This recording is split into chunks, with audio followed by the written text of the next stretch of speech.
it's an interesting topic because I can kind of see it both ways. I mean, I guess I'm going to use another example of like the military. When you go into the military, sometimes you're lost and you need those other people's opinions sometimes, not all the time, and to kind of mold you and help you out when you get stuck.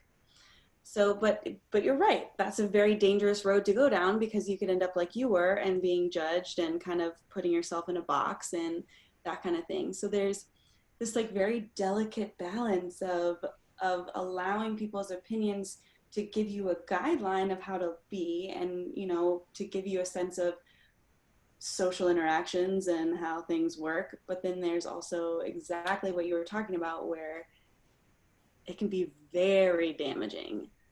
And I can see that in law. I mean, you watch lawyers beat each other up all the time.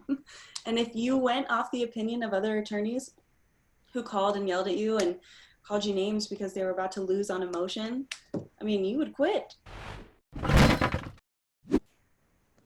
And we're recording. So, Kaitlyn, I appreciate you taking the time to chat with me today. Welcome to the Gray Matters podcast.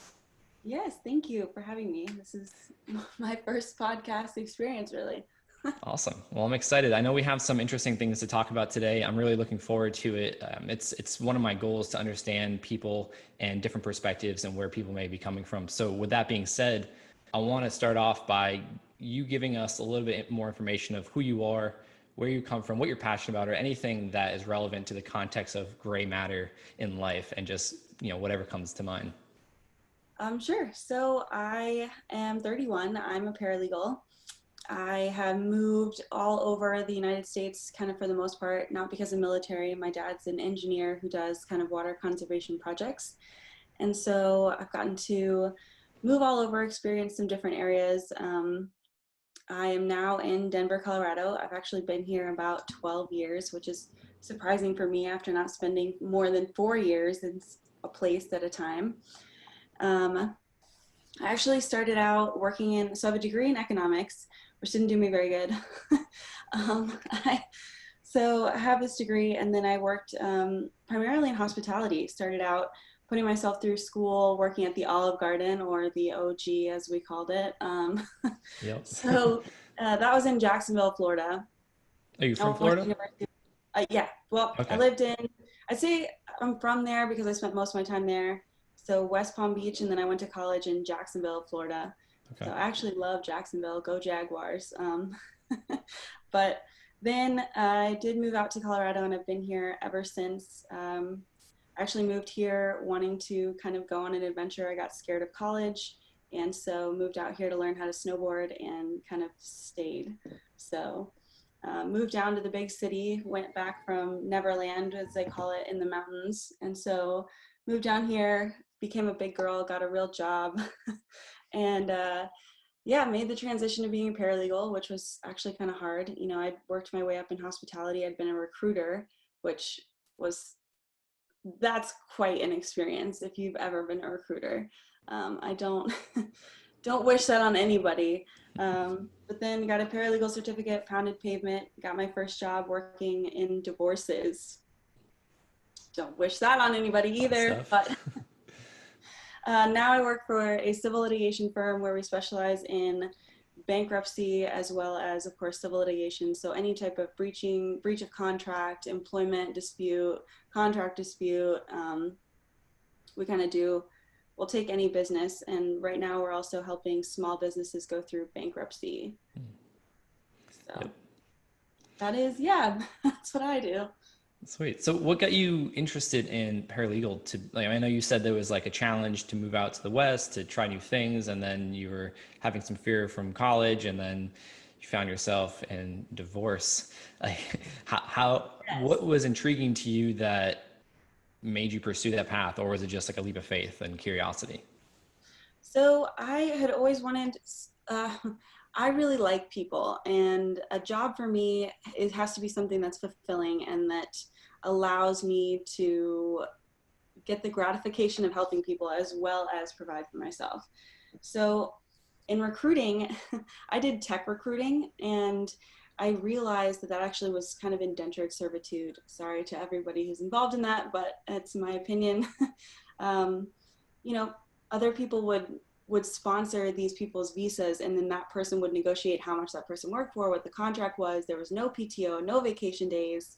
It was a very minimal amount. No American worker would take that pay, kind of Mhm. thing.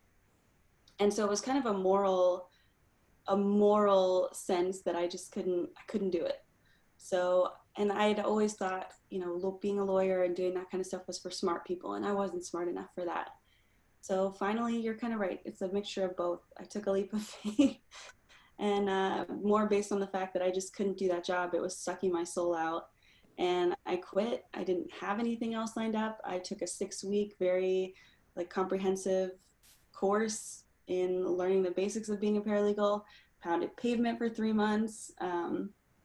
Yeah, it was, and then doing the work, I thought it would be, oh, people thank you so much. They just love the work you do for them. No. A lot of times, there's no winning in this type of work, especially if you go to court. You're definitely rolling the dice. So it wasn't what I had thought. There's no heroic part of being an attorney like you see on the TV shows and in the movies and things like that. It's much more thankless than I had hoped, I suppose. However, I became really attracted to the work and the complexities of the cases. And also, you do feel for these people, whether they are able to thank you or not. You do create some type of investment. So, Yeah. as I What ramble on pops here, in, what's that? as I ramble on here, No, sorry. no, that's perfect. That's what this is intended for you to share. And what pops into my mind is that scene, the opening scene of Wedding Crashers with Vince Vaughn and Owen Wilson, and like win-win situation in that environment. But like, I know that's not realistic, at least from my perspective of the little I know. So you could probably speak on that more. But do you find that it's because of the specific area that you're involved with that is maybe why you don't see those like positive like win-win situations or more like thank you, is because it's kind of like a grueling like aspect I feel like of like life with like people separating and then like wanting more this or that. So would you say like that's kind of why? I certainly, yes, I'd say that's a factor that is definitely attributed to me being a little more jaded. Working in the dark side of human interaction and human nature certainly does, I mean, it does bias you. So they say, especially with divorce, so about 25% of divorces use attorneys, and then about 10% of those divorces are pretty dirty. And the interesting thing is when you work for someone who's very good, you only see the down and dirty. And you're right, it does start to kind of give you a perception, and maybe nothing would surprise me anymore. I guess if Yep. finding things out about people, nothing shocks me at all. It is, but you're right. At the same time, does that kind of put limitations on how I view things? Absolutely. Yeah. Yeah, I could imagine wanting to do something in service of other people with a positive intention, but in that specific environment may not always yield the result you're looking for personally and professionally. So like I Well, said, that I take things too personally. That is the biggest thing that I'm trying to cultivate as I like move forward in this career is I've always taken things personally, and I'm trying so hard. It's not about me at all. And I have to get rid of that sense of gratification, which we've all kind of grown accustomed to. mhm. And you really like those likes, and you like that little heart being pushed on your pictures. And um, I've always admired people that have that big charisma, that kind of put good out there, that never expect anything in return. I would love to be that person. Right now, I am still the person who, if I hold the door open for you and you don't say thank you, I'm yelling, "You're welcome" after you. I'm not just eating it like I should.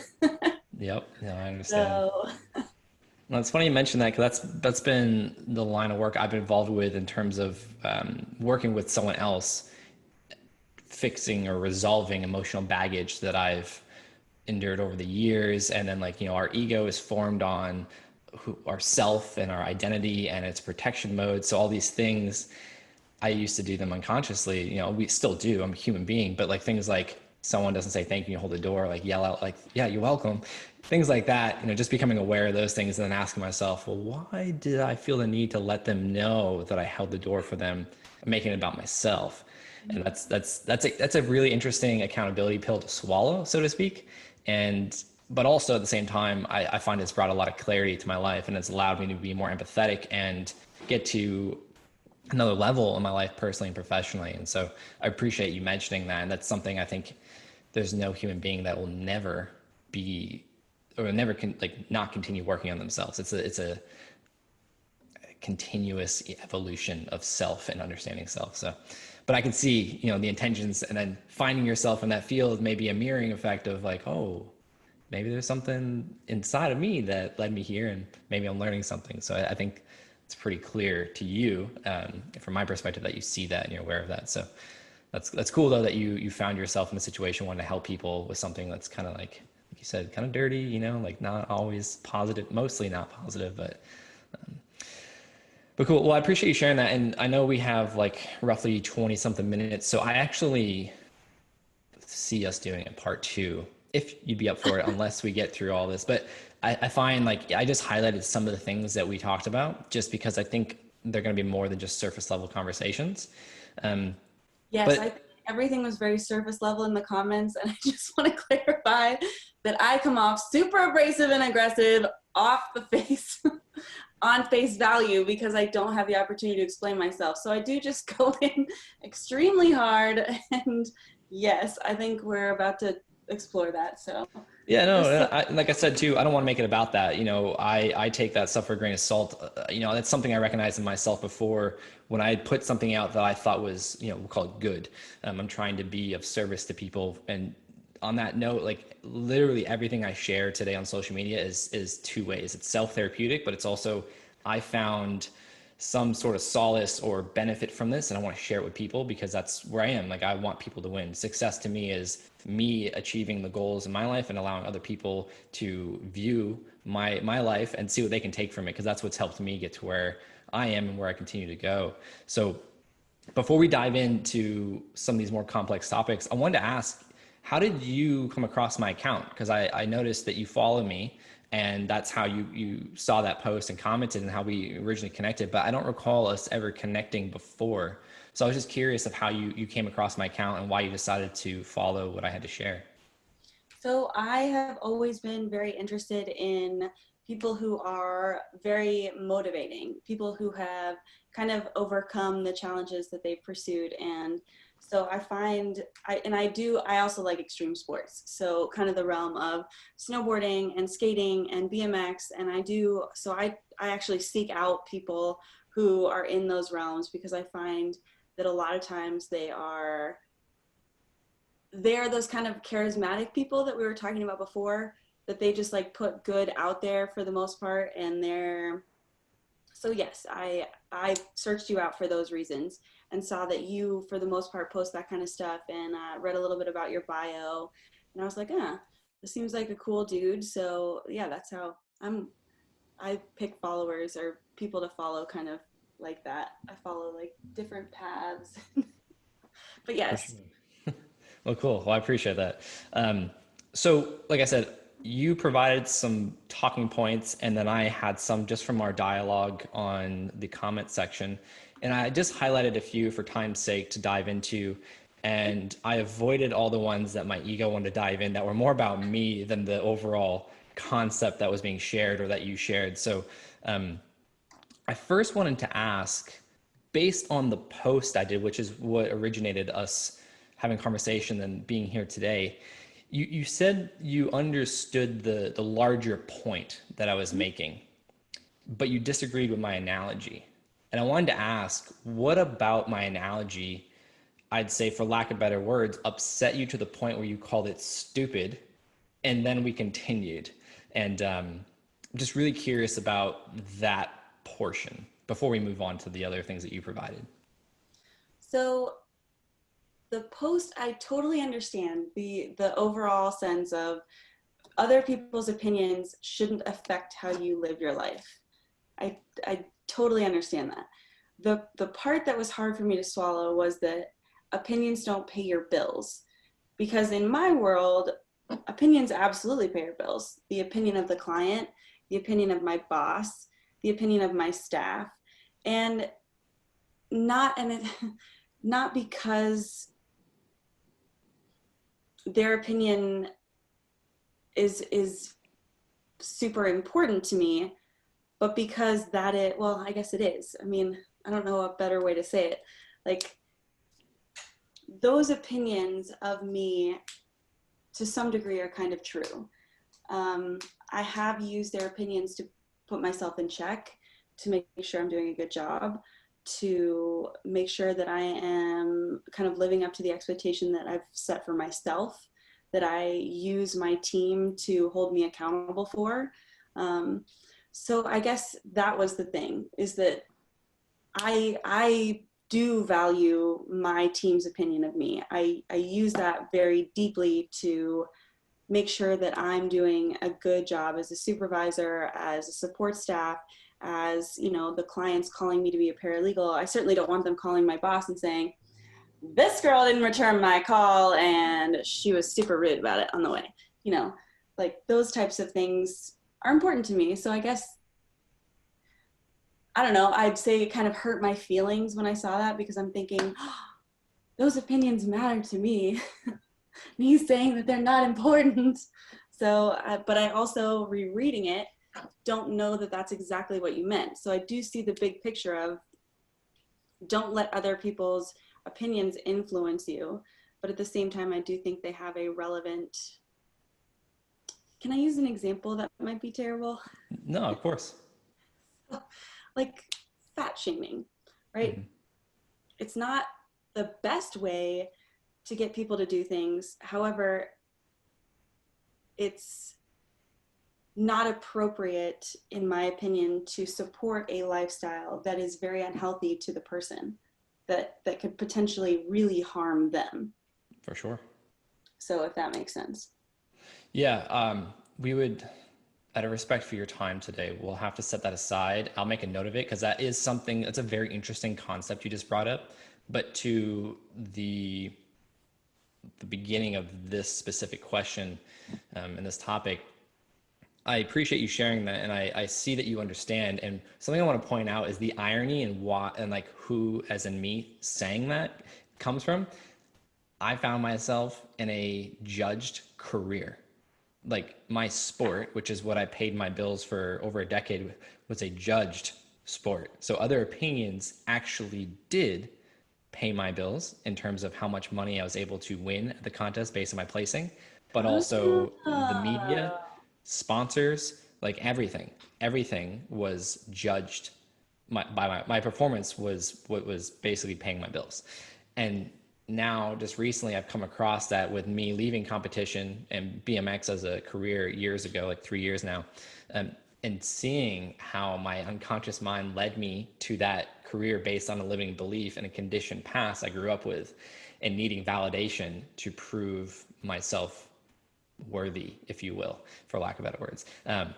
So that's what I think is really funny about me saying that. It's because I made a career out of being judged for over 10 years. And so the point of that post was a concept I've been learning more about is, are you in general, people in general, are you at effect in your life? Like you're acting out of effect to what happens, your circumstances, your environment? Or are you at cause for your reality? Meaning, and whenever I share a cause versus effect example on social media, people always give me the most dramatic examples of unwanted and uncontrollable things.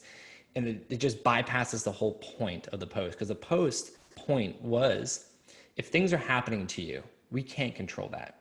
We can't control the color of our skin. We can't control the family we're born into. We can't control our health as much as we think we can, which is another interesting space that I'm in optimizing health. We can't control our reality moving forward. What we can control is the way we think, the way we behave, and the way we feel. So learning how to regulate our emotions, which even to that degree, you're never going to be able to fully control that because you're a human being and your limbic system and reacts to everything. So the point of it was getting people to think about how they're living their lives. And if they're living at effect to people, to things, or to their environment, rather than taking accountability for their life. So when I said other people's opinions don't pay your bills, that is ironic to me in my past, but also getting at the point of there's billions of people. So if you're living your life based on what other people are going to think of you, whether it's a job, it's a relationship, it's creativity, it's education, it's spirituality, whatever it is, you're limiting yourself to the potential to reach the life that you truly want to live because you're at effect to other people. That doesn't mean don't appreciate other people, their opinions, don't value, especially people that are close to you that are going to call you out on your bullshit. Don't dismiss that. That's not what I was saying. So does that make a little bit more sense and give clarity to, because like character limits, I didn't even write much about that post because I was just curious to see what people said, but there's no context really given to it. So I just was wondering like what you think of that, because you said you went and reread it, you had a little bit of different perspective, but does that make sense to you? Like where I'm coming from with sharing that and not saying literally like push people's opinions aside, they don't matter. Yes. No, yes, I 100% understand where you're coming from. It's an interesting topic because I can kind of see it both ways. I mean, I guess I'm going to use another example of like the military. When you go into the military, sometimes you're lost and you need those other people's opinions sometimes, not all the time, and to kind of mold you and help you out when you get stuck. So, but you're right. That's a very dangerous road to go down because you could end up like you were and being judged and kind of putting yourself in a box and that kind of thing. So there's this like very delicate balance of allowing people's opinions to give you a guideline of how to be and to give you a sense of social interactions and how things work. But then there's also exactly what you were talking about where it can be very damaging, and I can see that in law. I mean, you watch lawyers beat each other up all the time. And if you went off the opinion of other attorneys who called and yelled at you and called you names because they were about to lose on emotion, I mean, you would quit. So I can definitely see the example that you're making. So Yeah, I think if you're doing something that you believe in is not causing direct harm to anyone, another quote that I heard is like, you're not responsible for other people's emotions. Like, as long as you're not deliberately trying to harm someone in a physical manner or with your words, even that to a degree, depending on how deep into consciousness you want to go, like you're still not responsible for how that person responds. You're only exactly. responsible for how you show up. So that's just another thing that comes to mind because the origin intention with that post was I talked to so many people that feel limited. They feel they can't do something. They feel the pressure from society or their parents or their peers. And then they look at me and what I've been able to do and they're like, oh, it was easy for you. And I'm like, oh, you don't know my background. You don't know where I come from and how I got here. So it's just like, if I had listened to the abusive stepfather I grew up with beating the shit out of me, telling me I couldn't do anything I wanted and this and that, I wouldn't have been here. But I also learned that part of my success was driven on spite and anger. Yeah, that was actually, you went right into it. I was just about to ask you, I'm like, how much of you was like, I'm gonna show you? Exactly. And that got me to a point. But then after almost losing my life a few times, that light bulb moment happened. I was like, oh, I can do this for myself. I can do this out of love for my own life, out of my own dreams, my own creativity. I don't need to prove anything to anyone one way or another.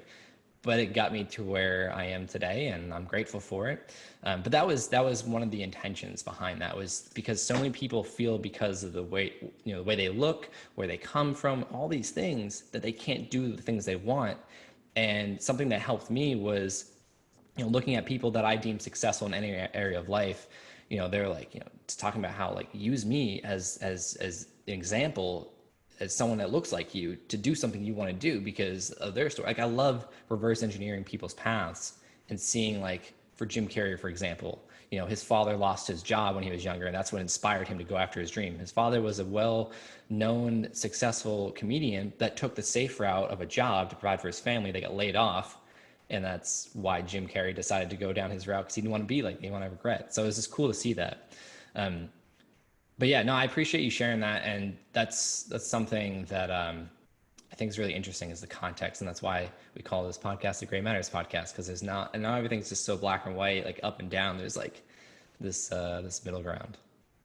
Yeah, the gray area is, it's funny you say that because so I went to, it was like maybe 4 years ago, I went to a therapy session with this woman and she was absolutely brilliant, very, lots of degrees. And I sat down and we talked for, the hour and a half and she said, listen, I'm going to tell you what your problem is right now. And you don't necessarily have to come back. She said, but it just all depends on how you decide to deal with this. And I said, okay. And she said, listen, there there's not black and white everywhere. There's gray area. You live in a black and white world and you need to figure that out. And I was like, oh, okay. And then she also said, and let me tell you something else. Everyone is worthy. Even the woman with gigantic implants who gets up and goes to watch a movie and does nothing else but get a facial and doesn't work for her entire life is just as worthy as you are. She's like, now take those things and go do with them what you will. And I thought, wow, that was interesting. So that's actually what set me on this journey myself of self-development is gray area because apparently I lived in only black and white. So Yeah, and I find for me as my experience, when we do live in these black and white areas, it's usually our ego taking over, trying to protect us from something that's unresolved emotional trauma from our past. And that's where I've become fully transparent, 100% all in on sharing that every layer I peel back and like these aha moments, because I've noticed over the last 11 years of my life sharing my story of overcoming brain tumors and other aspects of my life and challenges, that it resonated with someone that I never expected it to, nor did I ever think that that was a possibility when I originally shared.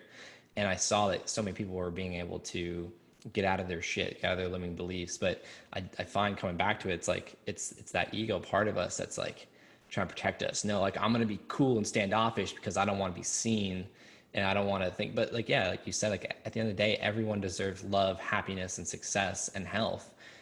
But when we have an experience and conditioning from people in our environment that tell us otherwise, we don't know better. And I find too that there's no fact. Like everyone's got their own truth. Multiple truths can exist at once. It's all based on the perception that you see the world through, and I'm glad exactly. I'm glad that you shared that. And that's I want to ask too, what moment was there a pivotal moment that got you to that session with that therapist that presented these ideas to you? Like what was it that was like, oh, let me go talk to this person and see where that goes? That was actually when I was transitioning jobs. It was when when I was working at the recruiting firm, when I had started to realize that like something wasn't right and I was very sad about something. I didn't exactly know what, and I was ultimately able to kind of put it together and figure out that there is gray area, especially like with that job. I was making good money and they had lots of good perks that they were trying to kind of woo smoke screen you with, and at the same time you're kind of doing this to these people and you're thinking, well, if I can negotiate $2 more off of their hourly rate, then look at my commission. And it's just, it ate at me to the point where I swung the pendulum back kind of the other way really hard. um, and that that's been very interesting. Like I said, we can talk about that some other time, but I don't know if it's fortunate or unfortunate coming in to work for the attorneys I have that are very experienced in their fields and getting that glimpse into some of this stuff that's very hard. Like watching TV kind of stuff that you're surprised to see in real life, and it almost makes you kind of angry when you watch TV and you see this on TV and people dismiss it and they just kind of brush it off, and you just think, you know what, if that happened to you, you would have no idea. It's very driving. Like it driving gives me a little bit of PTSD working in personal injury because I've seen firsthand exactly what that does to a family when someone is not insured, when there's not enough money, when there's a total of $50,000 of coverage entirely. That's it. That's all that's out there. And you're looking at probably $500,000 in medical bills and being messed up for the rest of your life. And you know what? They kind of get to a point and they say, okay, well, it is what it is. Good luck. Have a good life. and that's it. And Yeah, it's just, ooh, it kind of makes you just cringe sometimes. for sure. You seem, correct me if I'm wrong, you seem like a very empathetic person. Unfortunately, yes, I'm extremely Unfortunately, I think uh, that's a superpower because you can understand people. I'm actually trying to become more sympathetic because being that empathetic does disrupt my life, and I have to be very careful, you know, to separate things because you can't take that home with you either. For sure. That's exactly what I'm working through with my business coach is being able to turn on and off empathy in terms of the clients I work with. I found myself in the beginning getting really empathetic with them, like wanting them to do the work, wanting them to win, wanting them to have these successes, but I was making it about myself. And so I was feeling their pain too much because I was feeling it. And so Mm-hmm. that's something that I've been working on. So I appreciate you sharing that. And that also what you just shared too reminds me of like this concept of the gap. Like people see you here making good money, good career, whatever else, you feel internally here. Like there's this gap between how you feel and how people see you. Would you say that's what you're experiencing? Yes. Um, I should say I that kind led you to that session, that conversation you had with that woman that shared those concepts with you. Like it was that gap that motivated you to look for something new, to try something new, to hear someone out. yes, I would say that I was kind of like down. I was here about how I felt, and down there, I was at the same level of both of those. Um, Oh, I should explain that better then. Yeah, like I'd say like the gap is like the space. It could be short or it could be long of like where people see you in your life and how you actually feel. So maybe it wasn't like a small gap, like yeah, like I'm all oh, right. Like you were actually like dealing with some shit that internally that you wanted to change, and so that's what it seems like sparked that interest in something new. oh, definitely. Yes, I definitely wanted to. Well, when you're fat and sad and looking for relationships and wondering, so, and that's the other thing. So, growing up in high school, like I played all kinds of sports. You know, I was a 4-time varsity letterman. I was in choir that sang all over the world. I was in clubs. I never stopped. I was going, going, going, going, going. Swimming all summer long, straight to the beach. Like that's just how I roll. And then college came around, and I really wasn't ready for college, honestly. Like I had talked to my parents about it, and my parents were very adamant, like, you're getting this 4-year degree. And for a while, I wanted to sing. I loved singing. And they were like, no, that's not gonna pay your bills. Like, you have to have something to fall back on. Do this first, then you can pursue whatever you want. But I really wasn't ready to college or go to college. So I got a degree in partying. I learned how to party, and I allowed people into my life that probably shouldn't have been there, and it wasn't a path that I had ever intended to go down. And I got sucked in, and it was much easier than digging in and saying, oh, look at this. Or even, I mean, I even got a DUI, and even then it was still kind of like, oh well, that's just what happens, blah blah blah. um, and it wasn't until later. So when I was at my first paralegal job and I made $15 an hour, this is a crazy story. Um, I decided that I wanted to go to law school. So like I started to get out of that feeling. Like I transitioned and found kind of a niche, and I was like, yeah, this isn't just for smart people. I can do this. Like I want to go to law school. So I started training for the Marine Corps officer program. And mind you, I was very heavy. Like, so I go into the office for the first day and we're talking, and they sit me down and they're like, oh, we have a program this weekend. You should come and try it out. Cool, I'll be there. So I show up, everybody's in fatigues. I'm wearing sweatpants and a t-shirt. I am super blonde, super fat, much older than everybody there. And it's like the CFT, it's called the Combat Fitness Test. So we're like doing ammo can stuff. I don't know what I'm doing. And that was the moment that I remember being like, wow, it's a really good thing you started to look into changing yourself, because you know, in the looks that I got from showing up. You know, the guys were there and everybody was kind of looking at me sideways. And for a long time, they called me Barbie. And then it got to the point where, you know, about a year later, the guys were all like, Reibe, you look good, getting fit, you know. Finally, you know, I'm thinking, and I lost 40 pounds. Wow, congrats. Doing that. But that was kind of the depression, the dip in me, like being that heavy, not having the life I wanted. The only kind of camaraderie I had was going out drinking and partying, which isn't what I like to do. I like to be outside. I like to play sports. That's my jam. And sorry, my friend is Hey, bud. here to say hello. It's B. B. But yeah, so it's kind of my. Yeah, that's something similar that I find in conversations with people looking to improve themselves mentally and physically. There's something that clicks someday, and that's another reason why I share all I share. Because for me, it almost cost me my life, literally. And for you, you got to a point where you just emotionally felt at your lowest, and you physically you saw that evidence of it manifesting. So it was that moment that it seems like you shared that it just got you to that point where you are today, where it seems like you're actually enjoying your life. You're not allowing people in that shouldn't be there. You're taking care of yourself. You're respecting yourself and the life that you have.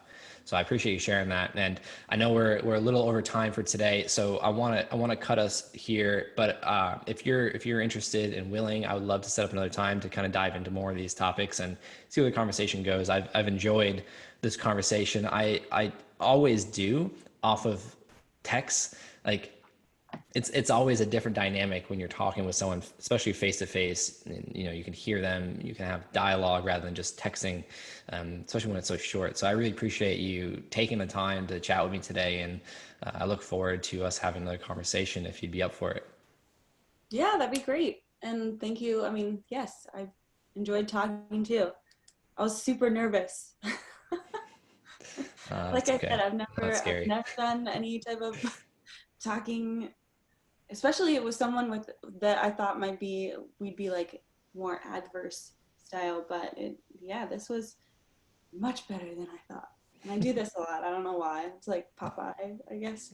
Um, It's all good. You're talking with your hands. I don't know why I end up doing things I do. So well, see, this I'm from the happens. East Coast. That would make sense. And I talk very fast, so this was good because sometimes you get people from like out here and they talk really slow. You're Yeah. thinking, I there's learned that when I moved from Massachusetts down here to North Carolina. It was a little different dynamic of speeds and language and bless words. your heart. Oh my. Yeah. But well, cool. Well, I appreciate your time today. I hope you have a great day at work, and we'll just stay in contact, and we'll set up another call to dive in more of the complex topics I left for later on that I think will require more time. But again, thank you so much. Thank you. Have a good one. Yeah, you too. Bye.